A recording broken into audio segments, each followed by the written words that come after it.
Hi, I'm Erin Leach, and you're listening to the In the Middle of It podcast. This is a space for the ambitious woman navigating the beautiful, messy intersection of motherhood, business, and spirituality.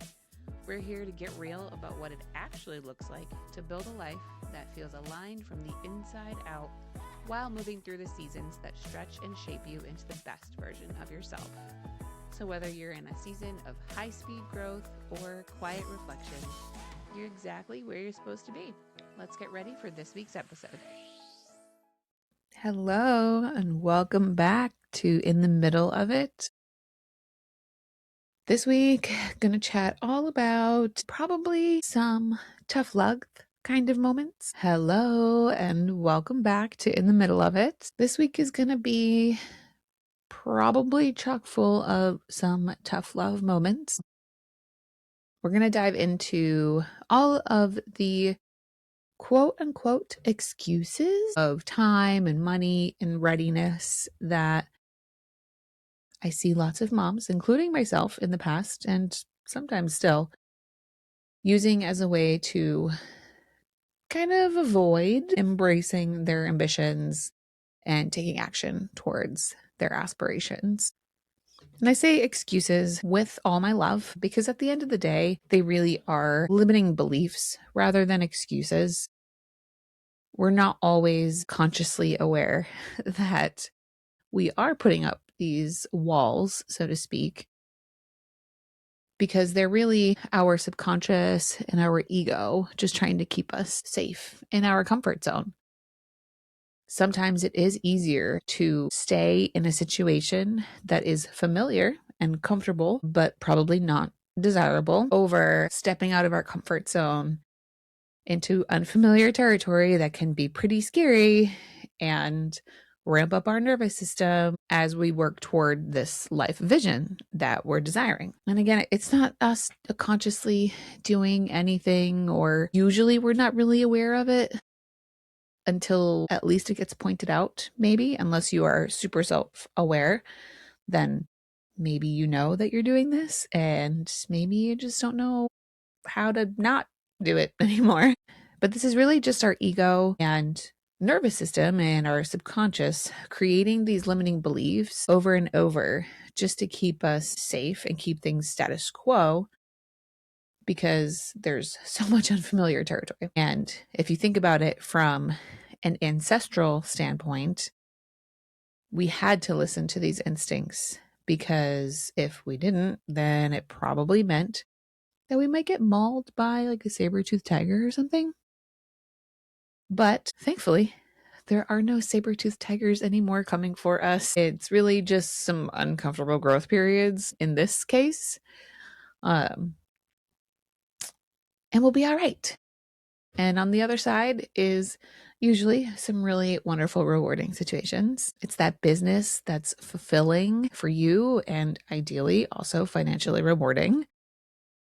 And that's the whole ideal part of it. So I just want to clear the air that if you resonate with any of these, they are nothing to feel guilty or ashamed of or anything like that. That is not what I'm out here trying to make anybody feel, because we all have these different beliefs in different ways, myself included. Still work through some of these. It's not linear. It's not a linear process where you become aware of this limiting belief and you break it down and you understand where it's coming from and you dismantle it and then you're good forever. No, unfortunately, if it was that easy, I'm sure there'd be a lot of people doing a lot of really great things. But unfortunately, they come back, and in different situations, the same kind of beliefs might get brought up again, or they might kind of evolve into something similar but different. And you just got to keep doing the work, because for most of my listeners, I'm sure that you are someone who continues to grow and evolve over time, and you're always kind of looking for that next level of yourself. So if you are that kind of person, you're inevitably going to continue to come up against different limiting beliefs and like subconscious blocks at every level, at every stage. The whole saying of new level, new devil. There's always going to be something that you have to work through. So also hear me in saying that this is just continuous kind of work. This is like ordering groceries every week. It does not stop. It never goes away. We always need to eat. We always need to grow, especially if you are an ambitious mom or person. So let's really get into the meat of them. First one that I hear a lot from moms, especially work from home moms, is I will do this when the kids are in school and I have more time. And this is really multifaceted in my perspective because there is just the limiting belief straight up that like you have this misconception of not being able to start taking action now, that you need to wait until the kids are in school and you have this like far bigger abundance of time available to you. When in reality, even the biggest goals can and sometimes really are ideally accomplished in very small, manageable chunks. It does not mean that you need to have a whole school day's worth of time, 5 days a week, in order to just get started.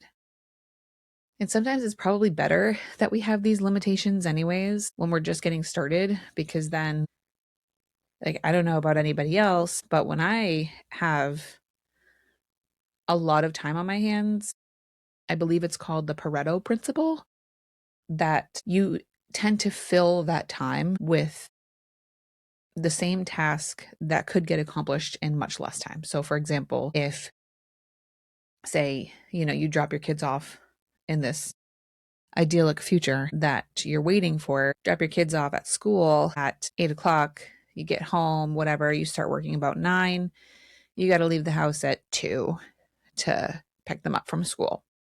So you got from 9 to 2, you get 5 hours of work. There may very well be something that you're working on that you will naturally expand to fill that 5 hours, versus if you only had 2 hours of like a nap time or 2 hours of like a nanny share or like a play date, co-working kind of a situation, then you're still going to get that thing done in 2 hours.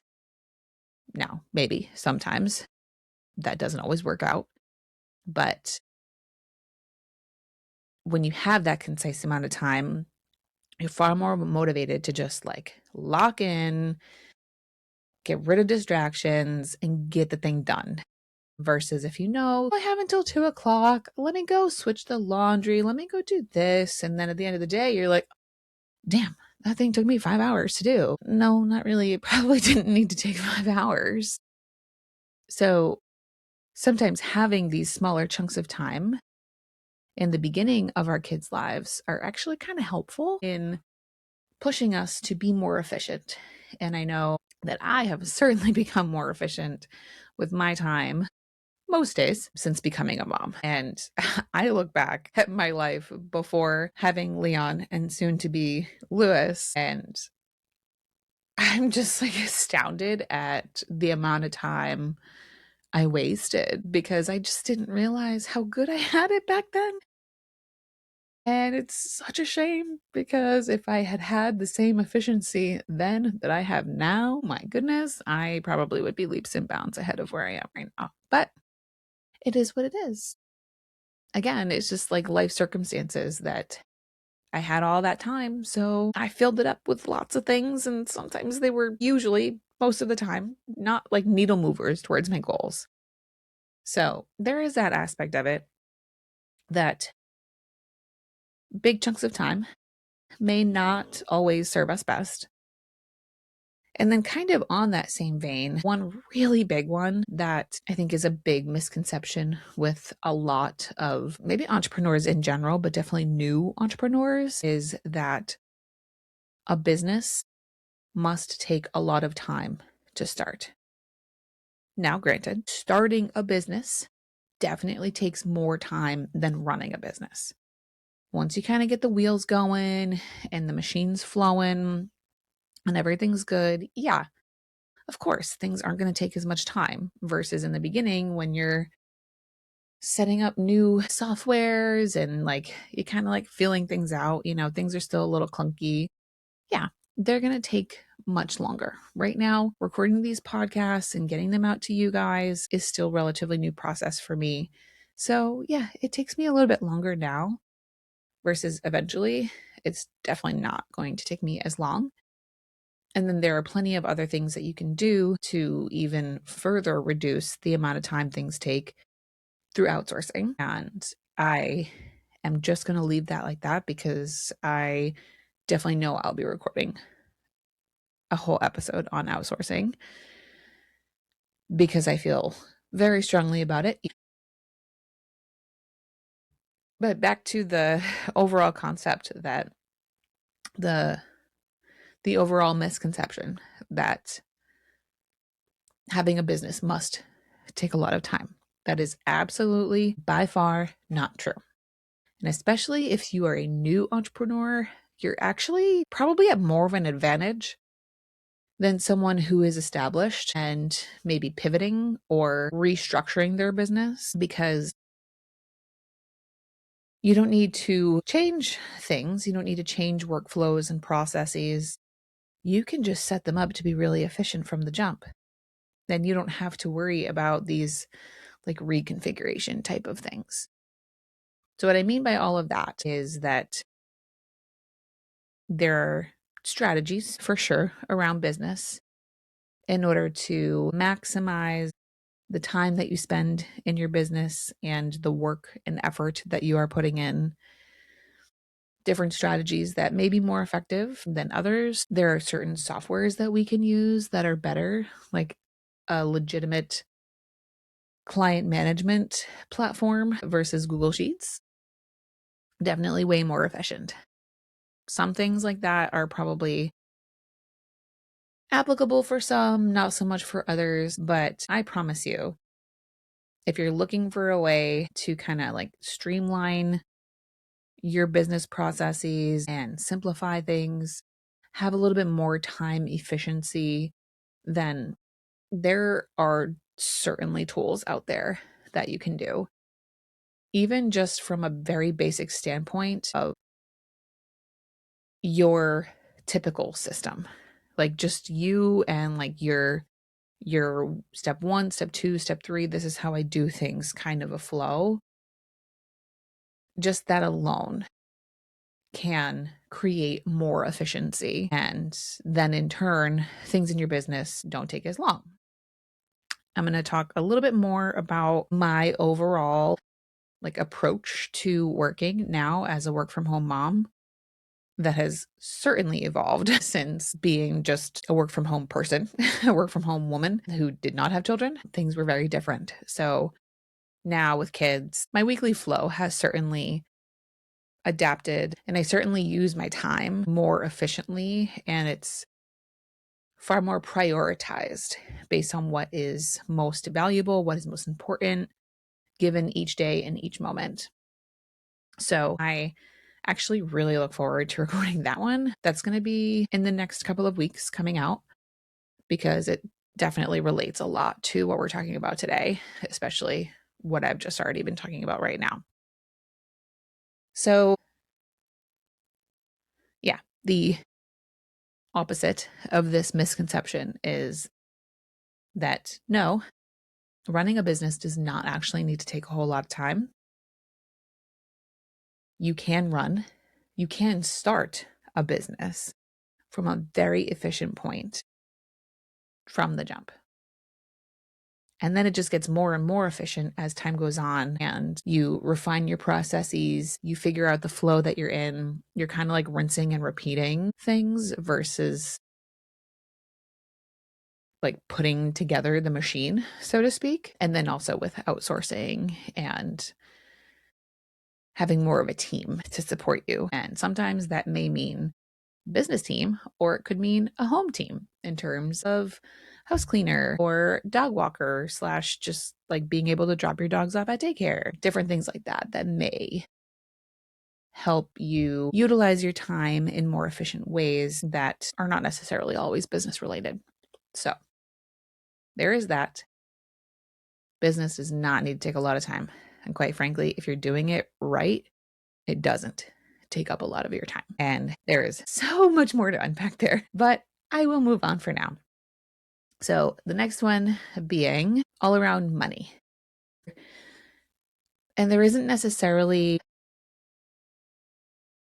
a specific misconception here around money, but I think a lot of moms can use money and finances, family finances, and all of that as a shield to prevent them from, again, stepping kind of into this next level of themselves and stepping into the unknown. And one good example can be, especially if you are currently a stay-at-home mom and you shoulder majority of the household management and childcare, of course, that you may think, well, because business takes a lot of time, first misconception, layered with, and I am the person responsible for caring for our children majority of the time, that I will need to find some sort of childcare replacement. And that will cost money, which is not something feasible for our family at the moment until I start making money in this business that I want to start. So it's kind of like well, what's supposed to come first, the chicken or the egg? Are you supposed to like maybe tighten the purse strings a little bit as a family and give yourself that time to start your business and create more wealth and more revenue coming in for your family so that then things balance back out again? Or do you wait until maybe your partner gets a promotion or something like that and you have a little bit more budgetary financial freedom to hire, or you wait till the kids are in school, again kind of going back to that earlier misconception, so that you don't have to hire out any childcare. And I think for me here, my advice kind of centers around, like I said, this little bit of tough love, that where there is a will, there is a way. If you really want this bad enough, you can figure it out. And that does not mean, because I will never condone this, that does not mean that you have to continue life as is and then stay up until 1 a.m. and give yourself 3-4 hours after the kids go to bed to work on this business or whatever.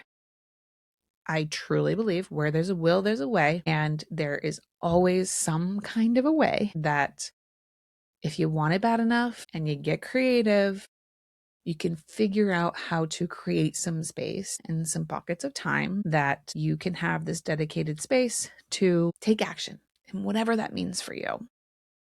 So some examples of what this might look like could be a conversation with your partner, which I think no matter what should be part of the equation anyways.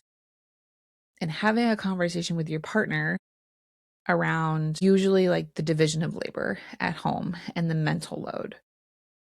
And just acknowledging, first and foremost, that you have this desire to go after these aspirations, and tell them what the aspirations are like if you haven't already, and get them really hyped up and in your corner of yes, that sounds amazing.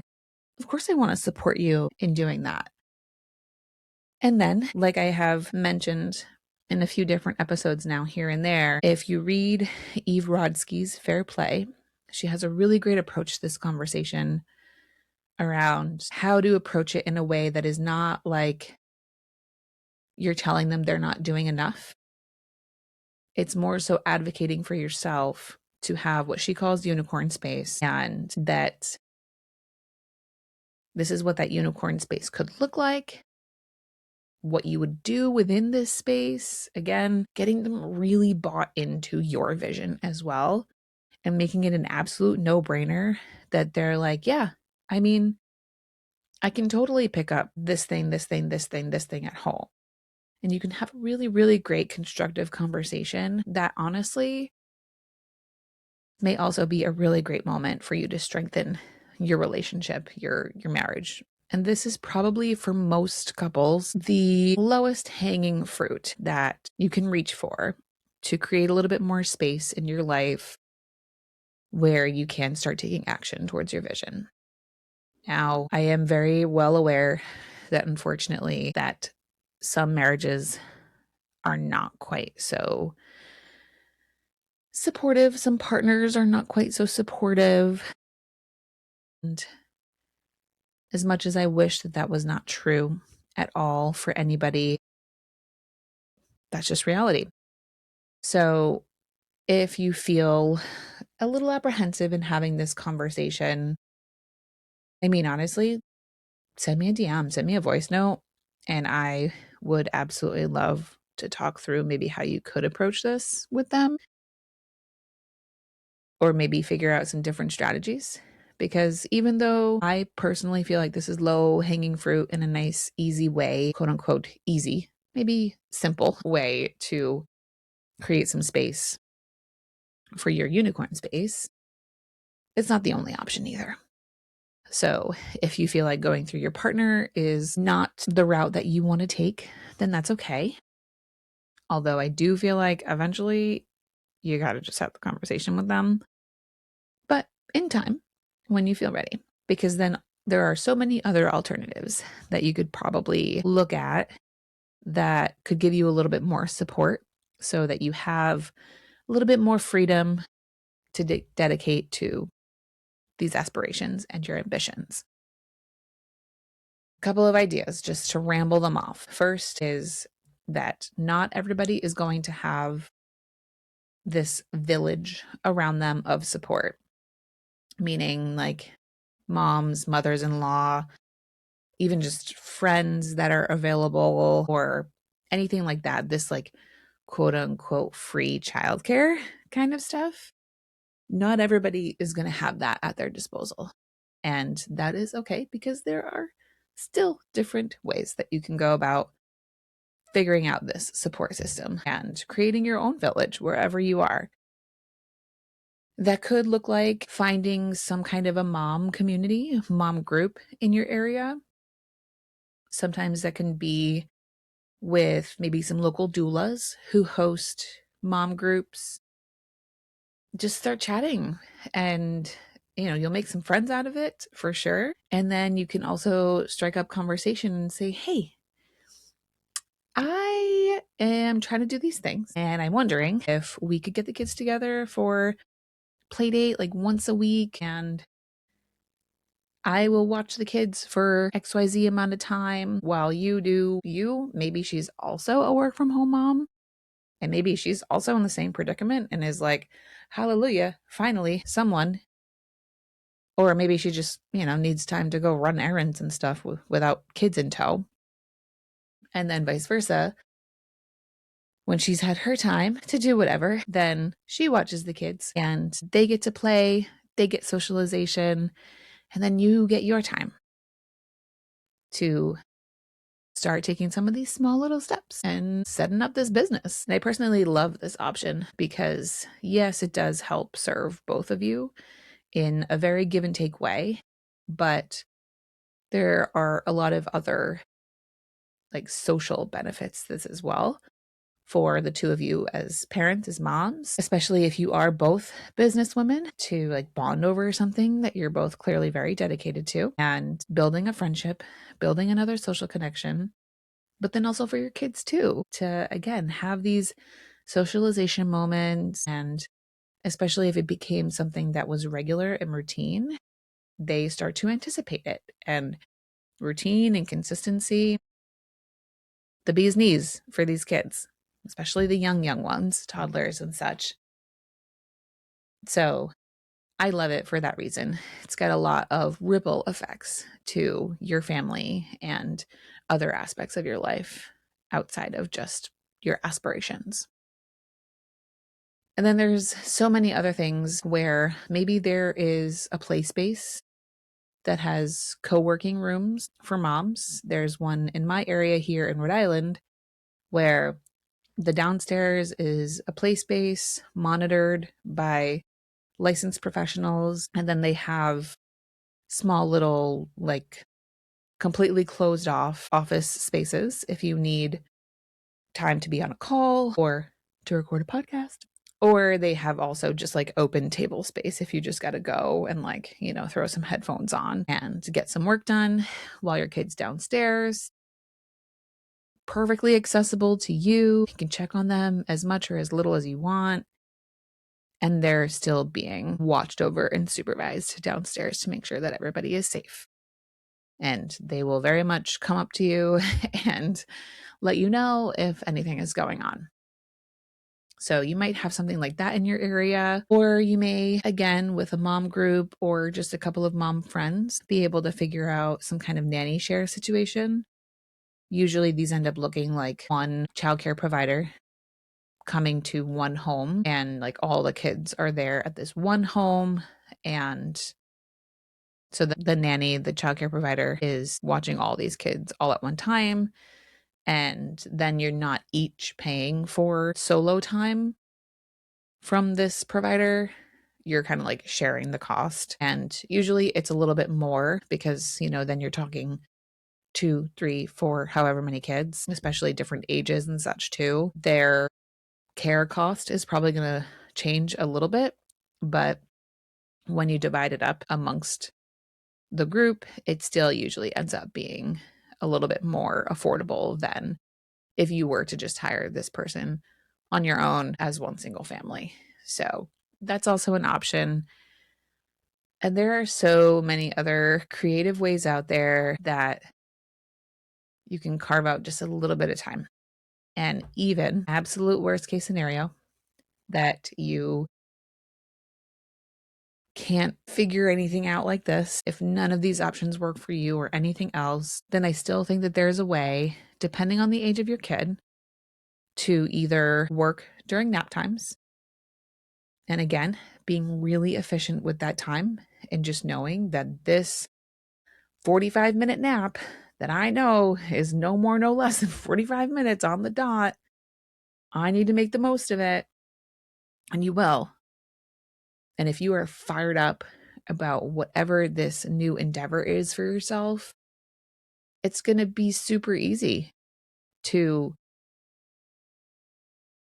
carve out these pockets of time. And then there's the whole construct of following a plan and not following your daily motivation and mood. That is a challenge that I have all the time, especially right now, very pregnant. But regardless, there are still pockets of time. If you have young kids, you've got nap times. Maybe it's when your partner gets home and you say, hey, okay, you're home every day at 4. Would love it if I could have from 4:30 to 5:30, 3 or 4 days a week. And again, you just make the most of that hour and you get done whatever you get done. Some days is going to be awesome, amazing, and you accomplish so much. Other days, you're going to be like, well, that was totally and utterly useless. Great. And then if you have older kids, older meaning like past nap time age, like 4, 5, 6 years old, before they start getting into school, you can start to encourage them to do some independent playtime. I know for me with Leon, he's starting to get to an age where we can kind of build a little bit of a schedule for him, more or less. So, being able to now finally bring my laptop out to the dining room and telling him, hey, let's do this XYZ activity that's like more or less independent, ideally, and especially as he gets older, it'll be even easier to do independent activities. Mommy's going to work at the table. And just telling him, like, hey, this is where we get to work together. Instead of mommy going in her office and closing the door and, I'm like inaccessible to him. Now we get to do it together. And I get to work on my computer and you get to do these activities with me at the table. And like, you're still there. Maybe sometimes it is not the most like focused work time. But again, if you if you adjust your expectations given the situation, like that kind of a situation, if that was my only option, I'm going to know for sure that, this is probably not going to be my most productive time. But maybe I have another hour after bedtime. For me, that usually looks like 7:30 to 9ish that I'm able to have that focus time. So you just got to take a really good look at your family flow, your family system, and just get creative. And if you're finding it challenging to come up with these different strategies for creating some of this time and space for yourself, or when you do have these small pockets of time, like maybe your only options are nap time, bedtime, co-working with your toddler kind of stuff, then a really great practice to have is to remember why you're doing what you're doing. Why are you even bothering using this 45-minute nap time to do this work? You don't have to do this. You get to do this. And why? Is it because you know that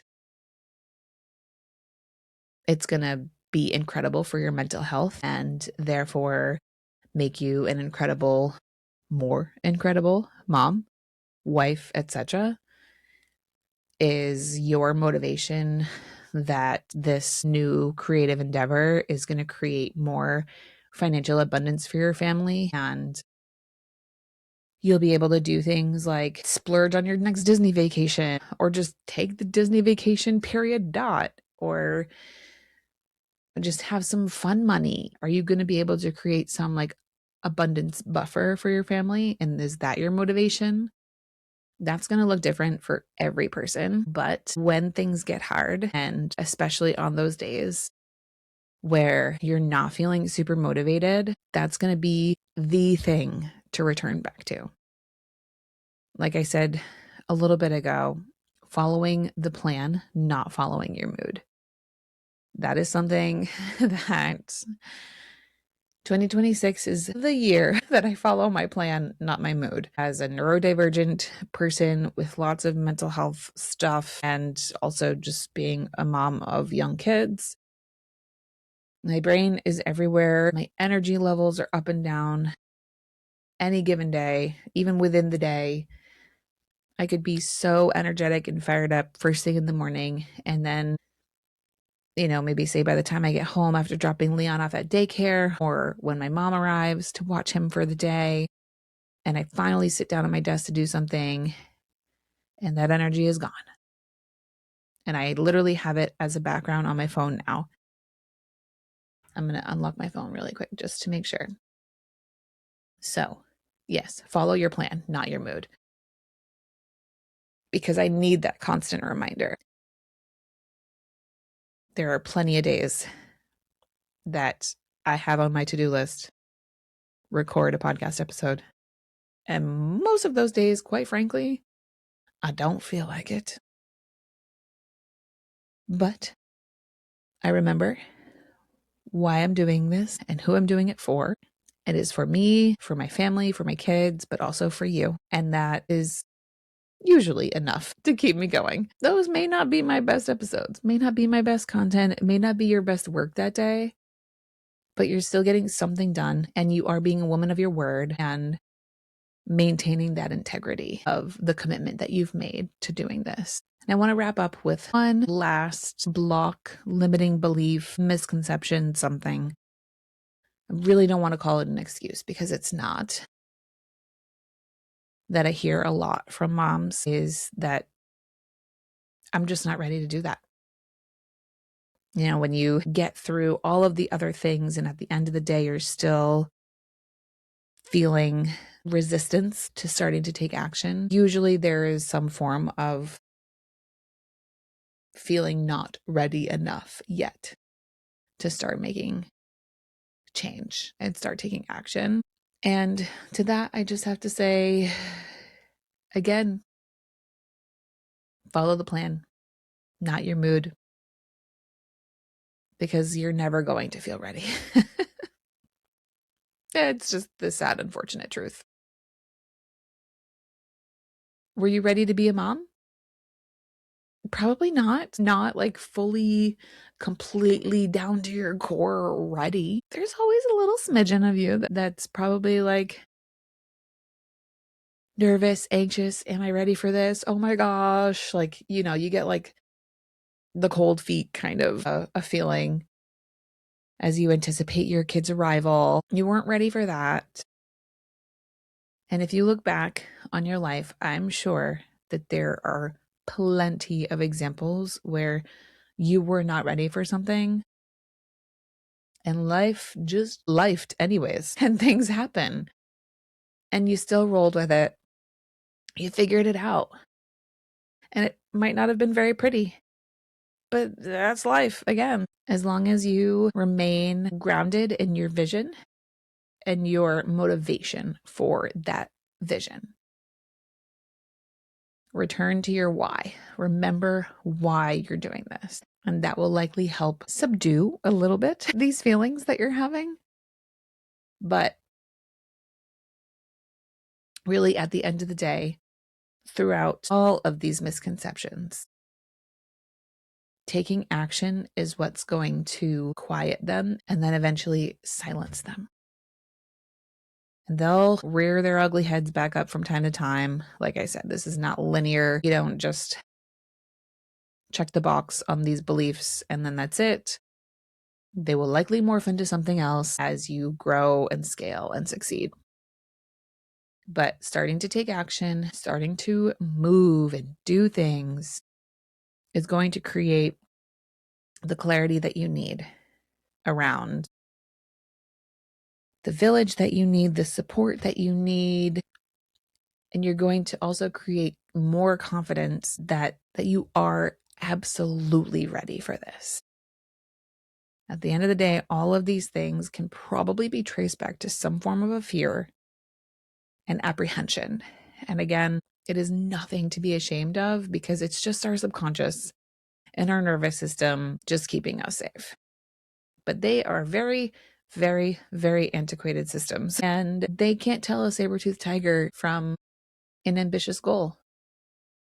They don't know the difference, but you do in your conscious mind. So you just got to start taking little steps, even if it is so simple as like using ChatGPT, Gemini, whatever flavor of AI that you like, and like exploring the option of whatever like creative endeavor that you want to go on, and looking for resources, or just go on TikTok and find examples of other moms who are doing similar things as you or that you want to do, and find the confidence and the validation in some of those examples. And I'll tell you, the second that you start taking those little bits of action, again, first of all, you are going to start feeling more confident, but then to bring in the spiritual realm to all of this, the universe is going to see that. It's going to see, oh, there she is. She's finally doing it. Finally, that intuitive voice in the back of your head is going to start applauding your action and will start rewarding you. Not rewarding, but will start providing you affirmations in the world around you that you're on the right path. Yes, I see you. You're doing it. Here's more. Here's more support. That might look like initially you couldn't find anybody to do a nanny share, but you start making it work with nap times and bedtimes, and you do this, and your partner's being as helpful as they can. And a couple of months later, there is that mom who posts randomly on a Facebook group from your local community that she's looking for someone to do a nanny share with on the days that work perfectly for you, and you never go on Facebook, but you just happened to go on Facebook that day, and boom, that was the first thing that you saw in your feed as soon as you opened the app. Like stuff like that, these synchronicities are going to happen more and more as you start taking this inspired action fueled by this vision and the why behind it all. That's why those things are so, so important to keep in mind. You don't need the whole map drawn out in front of you. You just got to know the first couple of steps, and you just got to take them. And the action is going to be the complete antithesis of all of the anxieties and fears and quote unquote excuses that you have to why these ambitions, this creative endeavor, this vision that you have is just not possible. Yes, it is. It is entirely possible for you. And whether you've been thinking about it for 2 weeks, 2 days, or 2 years, or longer, it sticks with you, as I mentioned last week, because this is meant for you. And if you're still here and you're still listening, I hope some of this really lands with you and has ignited some kind of a fire within to start taking some kind of action. I believe in you. I know that you can do it. You have done 1,000,001 hard things before. First and foremost, you've had some kids, at least one, and that is hard. Every day is doing a hard thing when you're a mom. I know you can do this. Just give yourself the time and space to figure out what this vision looks like. Even just the vibe of the vision too. You don't have to have all the details. And then bring that to your partner. Share it with them or share it with your best friend. The more that you talk about it, the more invested in it you're going to get, the more excited about it you're going to get. And along the way, again, any challenge that comes up, revisit this vision and revisit the why behind it, whether it's for you, for your kids, for your family, all of the above. That's going to be the fuel that keeps you going on the days that your mood sucks and you just don't want to keep going. So I'll leave you with that for this week. Thank you so much for listening to this. It's been a little bit longer episode than I normally have been doing lately. But it's a lot of stuff that I have felt very, very passionate about, clearly. So with that, look forward to talking more about all of these things in the next few weeks. For now, as always, I am Erin Leach, and this is your reminder. You have the power to make anything happen. I'll see you.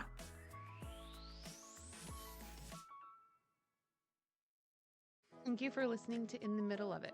If you found some inspiration in this episode, I'm sure it'll inspire others too. So head over to your podcast player, hit that subscribe or follow button, and leave a 5-star rating or review. It might seem small, but your review will help more women find these conversations and join our empowering community. You can also empower the women closest to you with a simple, "Hey, this made me think of you." So text this episode to a friend or maybe even your mom. Whoever in your life is also in their own messy middle. You can even take a screenshot of this episode, tag me at I am Erin Leach, and post it to your stories. I can't wait to connect with you online until we meet back here again next week for the next episode of In the Middle of It podcast.